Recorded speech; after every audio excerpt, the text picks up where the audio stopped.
I had a very pleasant experience. Like, this interview is one of the longer ones that I have given in the past couple of days, and I think the questions touched almost all corners of my DAF and my personality, as well as on certain issues of current affairs, international relations, which happens to be my optional as well. So I'm actually very optimistic, given the quality of questions and given the quality of feedback that it was like put onto me, and I hope I'll have to work on these areas that I have to work on, especially the personality front of it. And it's a work in progress, and I'll hope for the best. And I hope that like the changes that I have been told to make like turn out very well. Thank you so much, sir. Thank you so much. Good afternoon, Mr. Shubham. Good afternoon, sir. Am I audible? Yes, sir, loud and clear. Shall we start? Yes, sir. So you are Shubham Shukla. Yes, sir. What is the meaning of the term Shubham? So the name Shubham means auspicious. Okay, auspicious. Is there any mythological phenomena related with the Shubham? So Shubham is one of the 1,000 names that is also referred for Lord Shiva. So the bringer of good, the harbinger of good luck. So someone who brings good luck into the life of people. So from this is where my parents actually named me. So tell me something about the rock salt. So Raxaul is a subdivisional town located on the Indo-Nepal border, sir. It is the district headquarters of East Champaran, and it serves as a major transit point between India and Nepal, and also hosts a major railway junction from wherein goods are transported from India to Nepal and vice versa. And tell me something about the Champaran. So Champaran is a historic district located in the Mithilanchal region of Bihar, and the district was originally the Champaran district existed as a single unit, and in 1971 it was bifurcated into East and West Champaran. And the district is very famous for its contribution in the Indian national movement. But when Gandhiji started his first satyagraha in India, in the place pertaining to the demands of the indigo peasants. So what was the demand of the indigo planters, indigo sowers?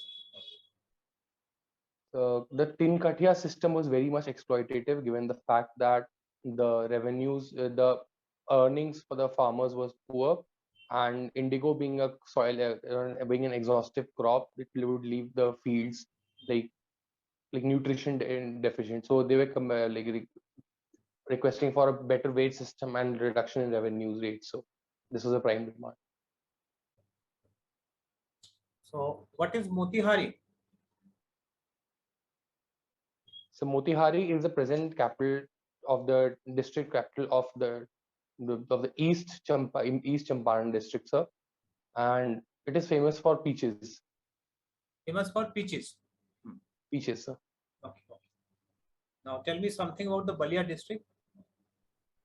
So Ballia district lies on the banks of River Ganga, and it is the last district on the Uttar Pradesh sides, following which if one crosses Ganga, we reach the Buxar district in Bihar. And it's a very historical place, given the fact that three major incidences are associated with it. Number one, it's the birthplace of Sri Mangal Pandey.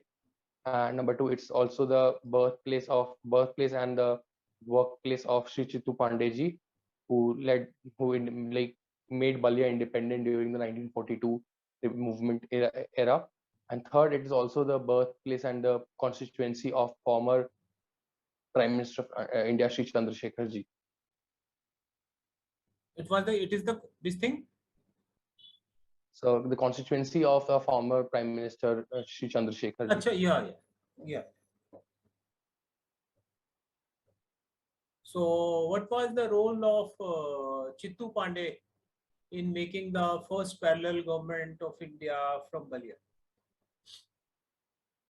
So Chittu Pandey ji is credited with establishing the first parallel government in India during the 1942 revolt. He is credited with like creating a separate system of revenue, of coinage, and of administration in parallel to Ballia.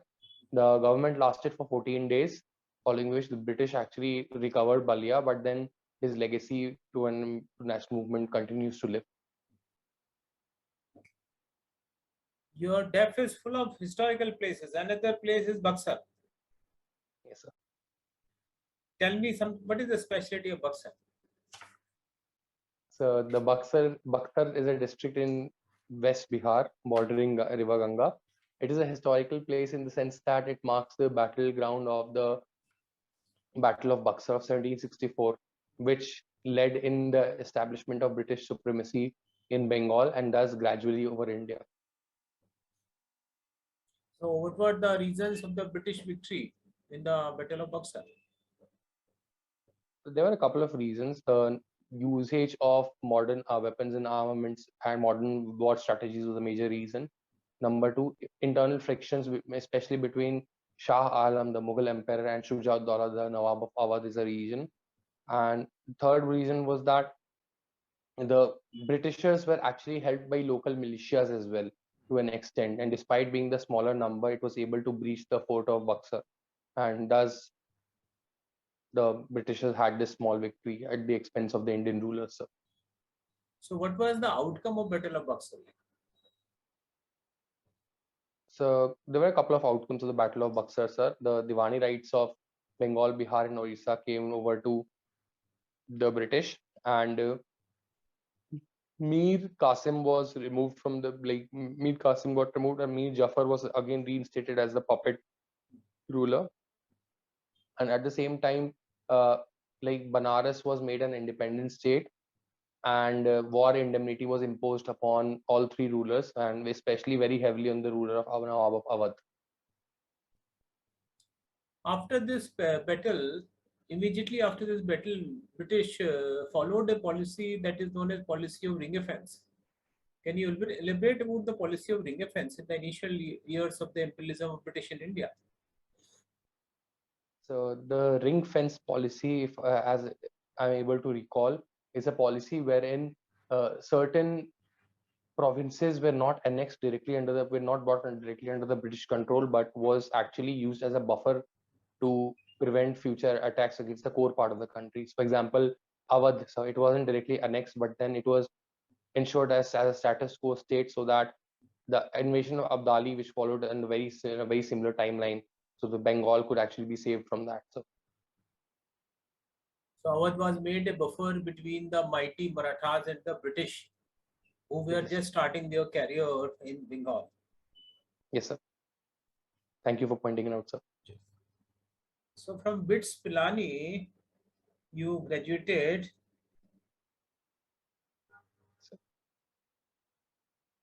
So what was the subject of your engineering? So I graduated in manufacturing engineering. Manufacturing. Okay. Yes, So sir. what kind of manufacturing have you learned? So in manufacturing engineering, we have learned certain aspects of the conventional mechanical engineering. And in addition to this, we have learned certain aspects of operations management with respect to supply chain, lean management, manufacturing management. So these were the couple of sectors that we touched upon in my undergraduate degree. So tell me about your journey since 2018. So having graduated in 2018, in the month of June, I worked for a period of 6 months at Akash Education Services Limited in Kolkata as a faculty of chemistry. At the same time, I gave my very first attempt at this examination with chemistry as my optional. But it was in very early 2019 I realized that probably I need to quit from my job so as to focus on the level of examinations, and for which I did, and following which I have been preparing for this examination. And since as of 2022, this year, this is my fourth attempt at this examination. I have made it to the mains for the fourth time, but this is my very first time making it to the interviews. So among your hobbies, you follow the plogging. What do you mean by the term plogging? So plogging is an activity which combines jogging with picking up litter. So it's an environmental friendly physical activity. Okay. So, which streets or road you prefer for picking up the litter? So this activity I started in Pilani, and Pilani being an educational town, it was mainly the campus roads that I started on with. And in Kolkata, it wasn't on the main roads, but on the municipality roads that I used to carry this activity with me and my friends. And I haven't done this activity since I moved to Delhi, especially after the COVID restrictions, which limited outdoor activity. But this is something that I plan on restarting very soon. Also, you are interested in playing and watching football. Yes. So, which position do you play? So normally I've played as a goalkeeper, but at times I've also played as a right back or a center back, right center back. How unique is the role of a goalkeeper for a team? So being the only player who can handle a ball in a game which is itself known as football, the goalkeeper probably the linchpin of the entire setup. And so there are different philosophies around it. For example, there's this philosophy called total football played by Netherlands, which was started by Netherlands, wherein the goalkeeper is the first attacker and the attacker is the first, like striker is the first defender. So goalkeeper has lots of roles to play, and it's a very interesting position to occupy, sir. And you were also a student's representative in the anti-ragging committee. Yes, sir. So, was there ragging incidences of ragging in BITS Pilani, Rajasthan? So as far as my knowledge goes, the last reported case of ragging in Bitsplani was in 2010 or even before that. So during my stint as an member of an anti-ragging committee, student member of the anti-ragging committee, I did not come across any cases of ragging as such the campus. So, while you are a student's representative of anti-ragging, certain rules were there to prevent the ragging. So, were those rules briefed to you? So we were given a general direction on an orientation session was held by the chief warden, sir, on the nuances of what constitutes and what does not constitute a ragging, and the Supreme Court guidelines, which was pronounced in the Aman Kachru case, and the UGC guidelines. And we were generally given SOPs as to how to respond, and then this was the general course of action that we were told to follow, sir.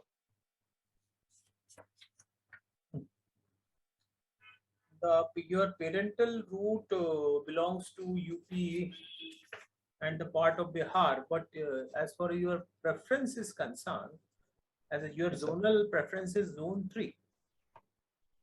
Yes, That sir. too, the first preference is Maharashtra, then Madhya Pradesh. What is the reason behind? So there are two reasons behind this selection of Maharashtra as my first preference.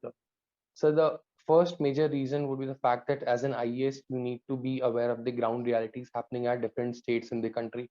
Now, having lived in Kolkata for a large period of my life and like having roots in UP and Bihar, I felt that I have a decent level of exposure to these states, but then it is some other states that I could actually venture to. So this is the reason why I did not place UP or Bengal or Bihar in high in my priority. And why about Maharashtra? So I feel that Maharashtra being a state it's probably the biggest state in India in terms of its contribution to the economy and the polity.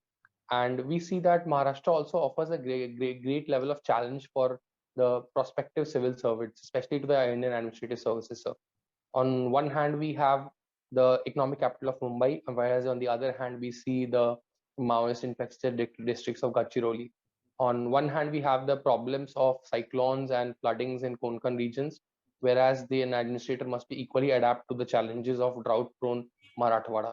So this is something that excites me, sir. There's a variety of challenge coming ahead on, sir, and hence I choose this Maharashtra over some other states.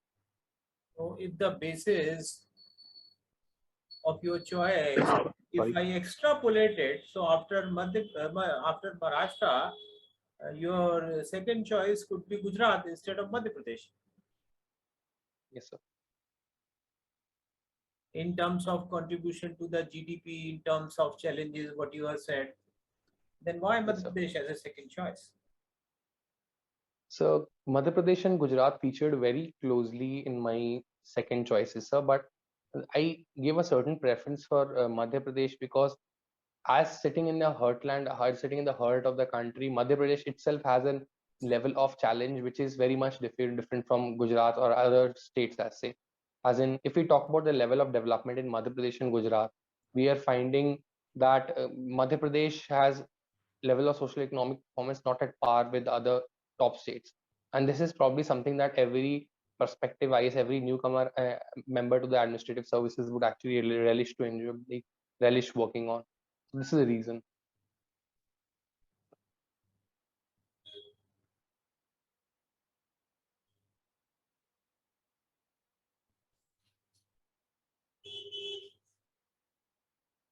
And then zone 5, your your fifth preference to West Bengal, you have your preference is 0. What could be the reason?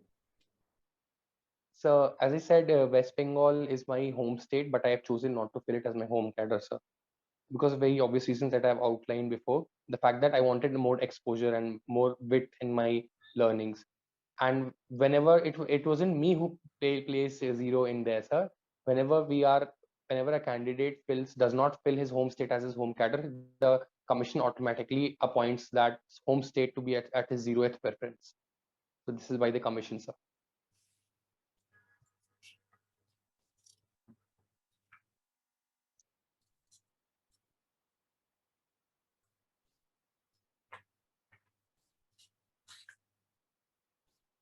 So, Mr. Shubham, why you should be selected for civil services? Tell any 3 reasons.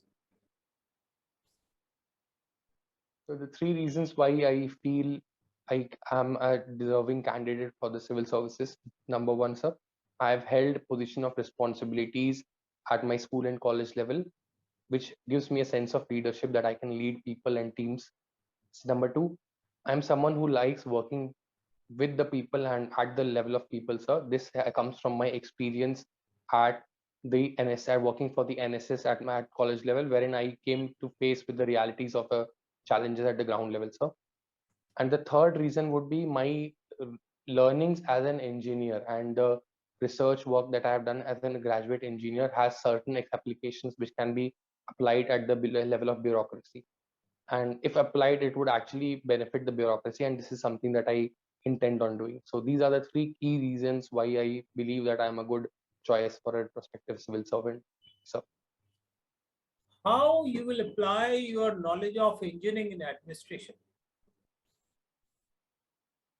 so as a student of manufacturing engineering, we were taught in certain aspects that are in prevalence in have prevalence in have relevance in major sectors of our life. So, for example, so if you're talking about Six Sigma or 5S or lean manufacturing, such concepts can also be extended to public administration and civil bureaucracy. So, for example, say a performance improvement at workplaces. My research paper, as I've pointed on my DAP, this can also be implemented on a on a official workplace as well as in a data management level. So then, sir, the current trend it is also talking about Six Sigma in public administration. So this is something that this is another area that I feel my graduation can very much help me in working with, sir, in the bureaucracy.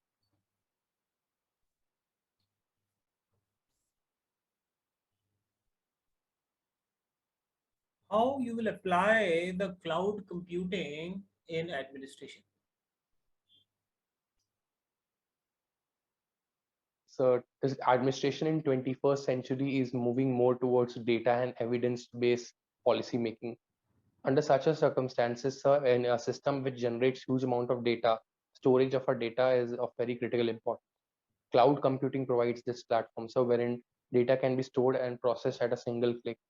And this can actually be implemented in various sectors, for example, in social welfare schemes and identification of beneficiaries and extension of benefits. So these are the couple of areas where I feel even in personal management, cloud computing data and from the clouds can be used.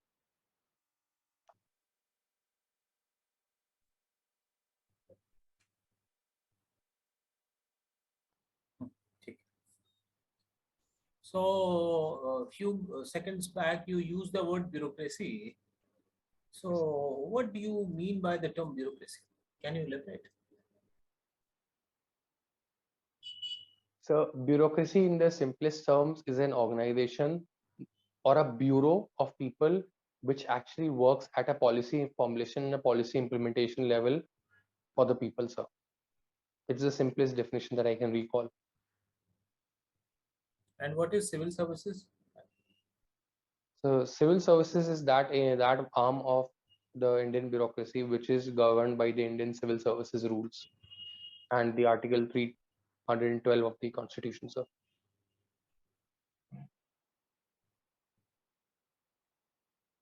Governed by Article 312. Yes, sir. The All India Services. That is about creation of all India services. Yes, sir. But there are certain provisions of that section. So Article 312 is a highlight article, sir. I am unable to recall, but it's a key article which talks about creation of All India Civil Services. So, Mr. Shubham, is there any difference between the two term bureaucracy and civil services?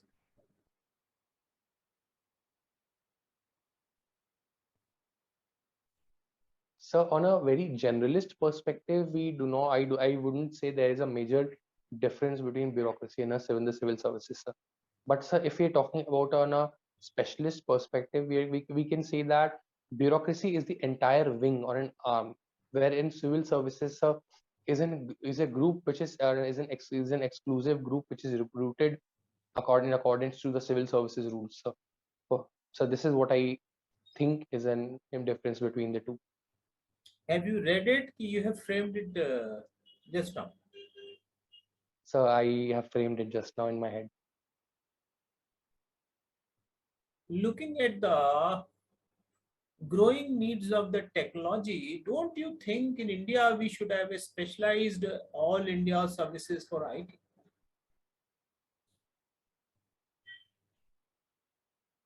So given the fact that IT is a domain that has occupied centrality and will continue to grow in relevance, especially for in administration, so a services on such a dedicated service on such a line can be considered. Like this is a good suggestion that can be put forward.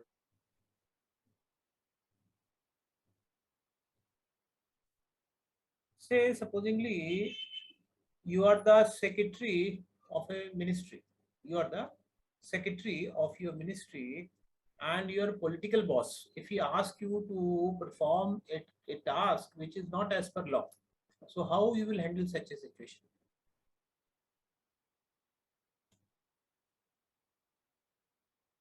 So there are a couple of steps that I'll follow, preferably in a sequence. My first step would be ascertaining all the facts, as in to what extent the task being asked of me is out of law, what are the relevant sections and positions. Based on this, I would prepare a case report and I would request a meeting with the political boss as such. My next course of action would be like presenting my perspective with the backing of effective data and examples and cases which would prove that if that work is done which is unlawful, then it might lead to political loss for him as well as other losses of various nature. So this would be me trying to dissuade him from progressing with this. And the third case, even if he continues to persist, I would actually straight up refuse to do and be ready for any consequences, given the fact that I have proper case evidences which point to my which point to innocence from my end and with all the relevant data facts. So this would be my course of action. Supposingly, if he asks you to do a work in which neither he has to sign nor you have to sign, you have to tell Yes, sir. someone to do the work, and the work is Yes, not sir. as per law. Now, how you will handle the situation? He is explaining you that since he need not to sign, so he will not a part. Also he wants to convince you that you will not be a party in case if something goes rough. Then what will be your future course of action in that case? So I remember a saying by Aristotle wherein he said that even the best of deeds done via wrong means matters nothing. So I would again stick to my original position that doing anything unlawful even if it does not hold direct responsibility of me or the minister or the political boss himself, would be something that would be against the law of the land. And in due course of time, if it is caught in public eye and if investigation comes up, then there is a very solid chance that both of us might get implicated. And hence, I would continue refusing to oblige to his instruction on the faulty matter, sir. So after doing all these effects, all these your efforts, now your minister gets boiled and he starts abusing you. Now, what kind of action now you will take? So if the minister starts getting wild and starts abusing, my first step of reaction would be ensuring that the minister calms down, finds a reason. It would be I'll actually ask, actually talk to his private secretary or his OST and ask him to like calm him down. If he creates ruckus, I would, then my next step would be asking my juniors and all to leave, like my juniors and my colleagues to leave my chamber or the common chamber wherein this event is happening. And if things go out of hand, I could actually ask the security to escort this minister, and I would drop it in a formal complaint with the Civil Services Board. So this is something that is my course of action. Again, sir, this is a very rudimentary assessment given the fact that I'm someone who is not associated with the system, sir. So there can be a better response to it. And before complaining against the minister, didn't you consult with your seniors? Because they might be more experienced, they might have seen the similar situations. Thank you for pointing it out, sir. I think I probably skipped this part, but then consulting my seniors, especially in certain situations like this, would be a very high priority agenda. I'm sorry for skipping it, yes, but yes, this is something that I would have definitely done.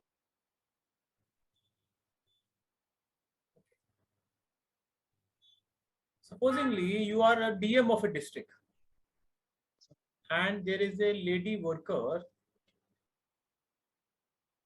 who is not properly coming to the office. Neither she joins the office in time, nor she rules of the office.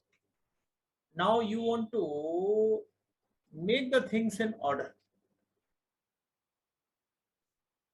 But that lady has a track. Previously also, one officer wants to make that lady to come in time and she has complained against that person regarding the sexual harassment. Yes, sir. So looking at that thing, she had already launched a complaint of the sexual harassment. So how you will deal with now such a situation?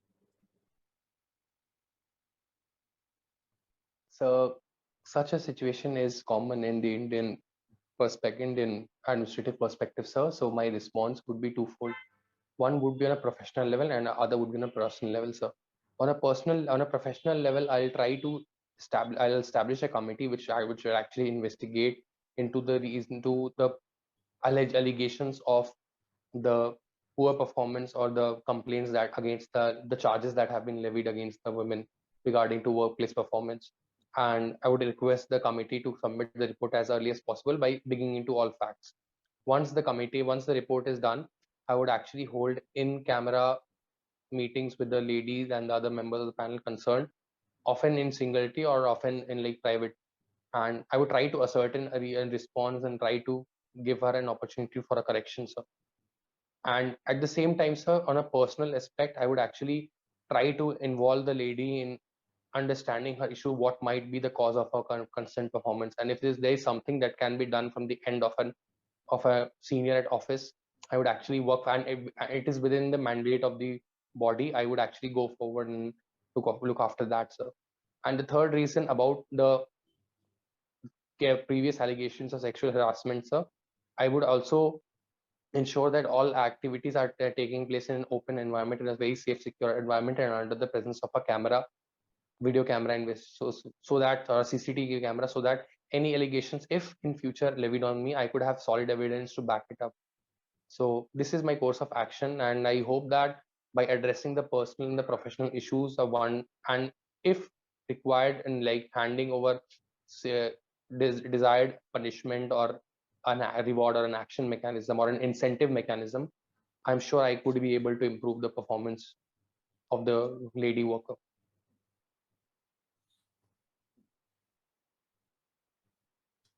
In you are supposingly you are an IPS officer of a district, and one Yes, of your subordinate lady, she is very good looking, and she asks you to join her for a dinner, candlelight dinner,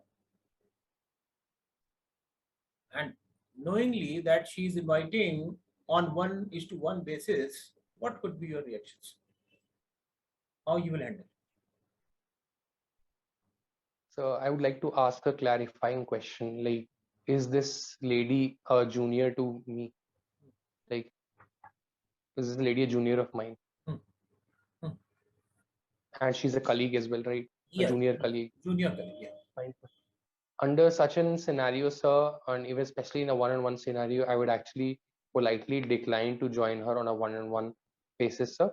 What I could do is I can invite her to a family dinner, or I could actually invite her to a like professional dinner, or dinner with the colleagues, or dinner with the other police establishments where she's working. And this is something that I could go proceed with, sir. But I would, on a personal level, avoid a one-on-one like dinner meeting with us. It does not send good vibes, and it would actually like like it would create stories that would not be good with the morale and the functioning of the like district police. Okay. How you see India, say India after 5 years? What is your So after vision, say India after 5 years?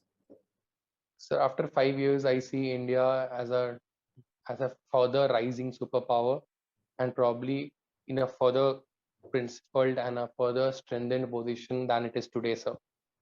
At the same time, I visualize in India wherein we have worked on reducing poverty, inequality, and worse and reducing the negative socio-economic indicators on a large scale. So I visualize in India wherein we are strong on our borders, we are strong in an international arena, and we are strong politically and internally as well. And most importantly, I visualize in India where we are able to have peace on a greater level than it is at the present society and present societal times. And how you visualize yourself after 5 years?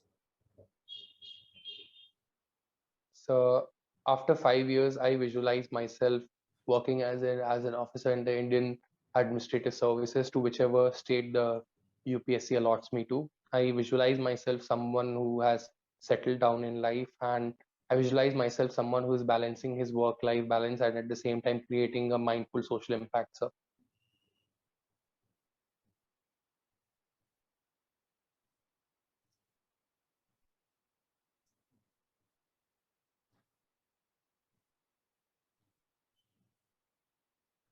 How you will fulfill your dream in administration related with the environment and related with the IT? so could you repeat your question once again, please? How you will fulfill your dreams related with the environment, as you shown ki you are a habit of cleaning the streets and roads while jogging. So how you will So, visualize your role for the environment and for the IT in administration after 5 years? so I'll answer the first part of this question first, sir. With respect to environment, I have a couple of steps that I intend on pursuing when in a bureaucracy, sir. My first step would be understanding the local problems of the place that I am posted in. It would be very imperative to act on act on solutions to the local problems, local environmental problems of the place, sir. Second activity would actually involve integrating environment friendly behavior in people, sir. For example, organizing plogging runs with community plogging runs. It will be one step, sir. And then like proper visibility of waste management or waste friendly segregation would be another activity, sir. Then afforestation is something that India needs on a global scale. So India needs a pan national scale, so wherever we are. So afforestation, and at the same time afforestation which caters to the rural economy. For example, like orchard farming is something, or tree farming is something, or mixed cropping is something that I would actually focus on, which would help align environmental friendly activities with agricultural income increase.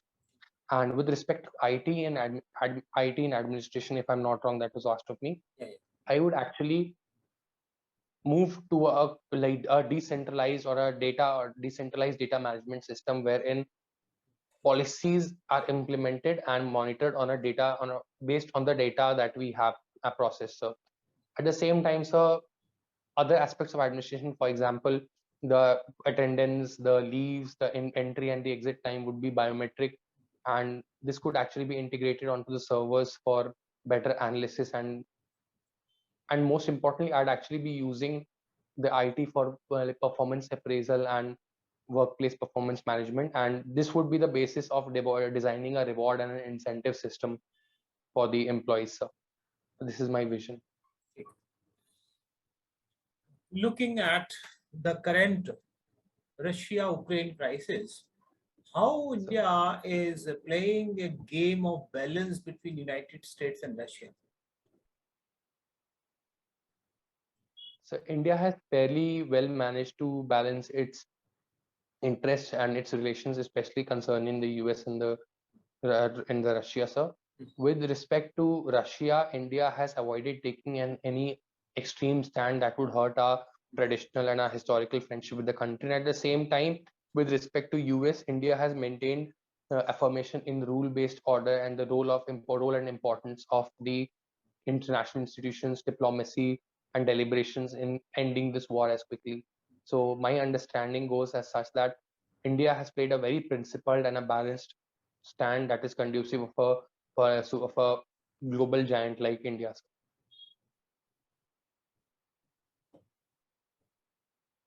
Recently, British Prime Minister visited India. So, what were the principal outcomes related with this tour of British PM? So a $1 billion investment treaty is under play, and the British PM has asked it to be a free trade model, a free trade agreement to be expedited by before Diwali of 2022.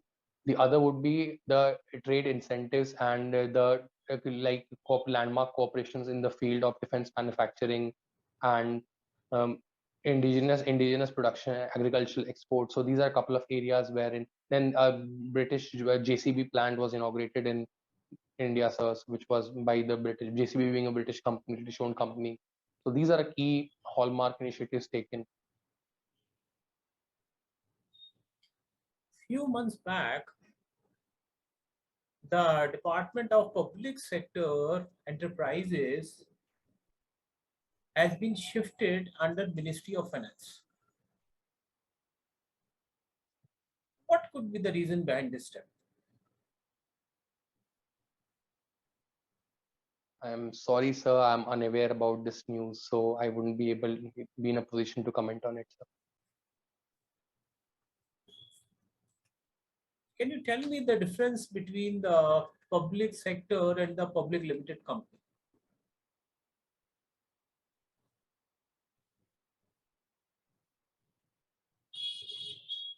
I'm sorry, sir, I'm not very well versed with the details of the two.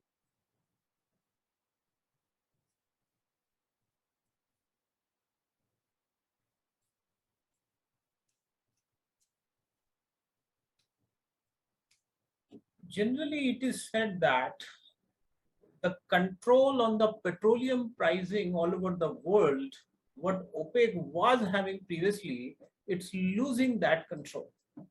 What are your views? What is your opinion? So OPEC has traditionally determined the crude oil prices globally because the major producers of the crude oil were members of OPEC. However, countries like Russia and US, especially with its newfound oil reserves, have managed to bring down the influence that OPEC bears in the global market. And at the same time, sir, countries like India have actually been resisting this Asian premium that the OPEC countries have charged. And hence, India has diversified its oil basket away from the OPEC production, from the OPEC countries. So, this is the reason why many other countries have also followed suit, and this is the reason why OPEC seems to be losing certain influence on the global oil markets. So, What is the role of the upcoming renewable resources of energy, the hybrid vehicles, the So use could you of repeat? natural gas. Could you repeat your question once again, sir? Is there a role of growing renewable resources of energy? Is there a role of more and more use of hybrid vehicles, electrical vehicles? Is there a role of more? Is there a role of more CNG?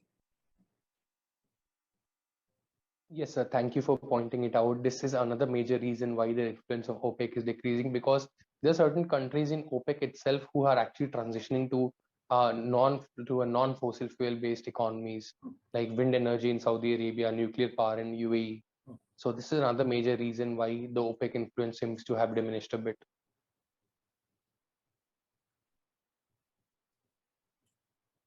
Why the OPEC countries normally accept the payment in dollar only whenever they export the petroleum?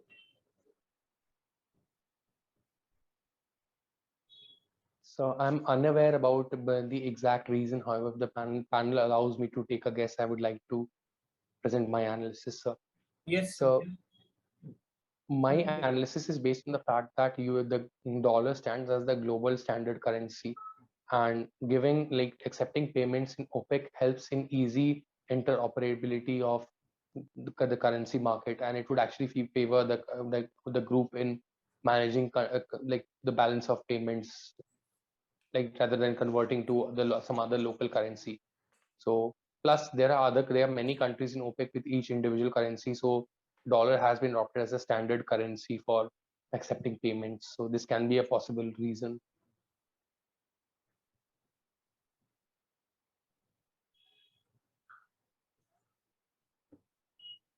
Can you tell me the five turning points of Indian history? Five turning points of history from 1935 to 1947.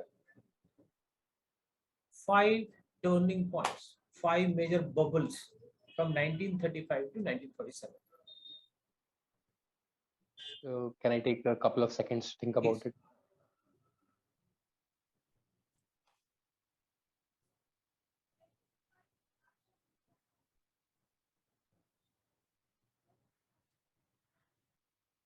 So my analysis of the five key turning points would be as follows, sir.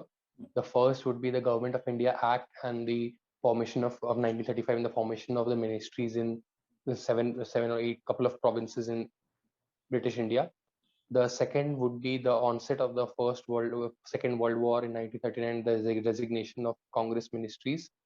The third would be the 1942 Quit India movement.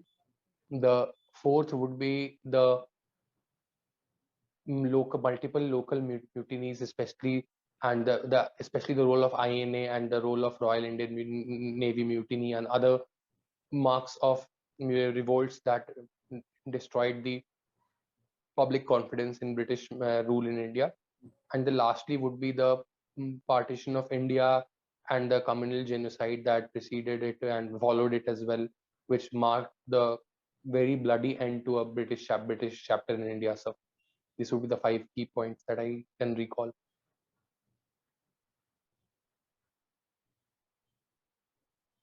Regarding independence of India, Sorry, sir. Like, repeat the question.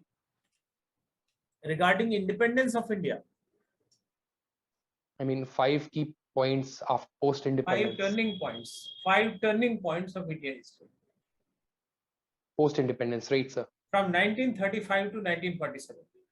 I With asked respect you, to the independent, I asked you, my question, your board asked you the five turning points of Indian history from 35 to 47. yes, sir. So, in the answer shouldn't be the independence of India. Yes, sir. The independence of India stands as the fifth point. So the partition of India, time of independence, and the communal ghosts of the bloody communal war, sir. Some students of IIT or science student, they say in civil services the history is taught unnecessarily. There is no use. There should not be this much level of history. What do you think? Why history is important in the syllabus of civil services? So I remember a couple of years back, I remember reading a quote that men without memories and nation without histories are doomed to fail. So history provides us with a link to our past. It helps us discover our glorious past. It helps us realize the points where we were exploited and helps us realize the mistakes that we made that we cannot make in the future. So history is not only a learning from the past, a reflection from the past. It is also a mirror into the future. So this is why I do not support the arguments that many people have regarding the overemphasis on history, and I feel history is a very critical plays a very critical role in this exam cycle. So Okay, Mr. Shubham, your interview is over. Thank you very much. thank you, sir.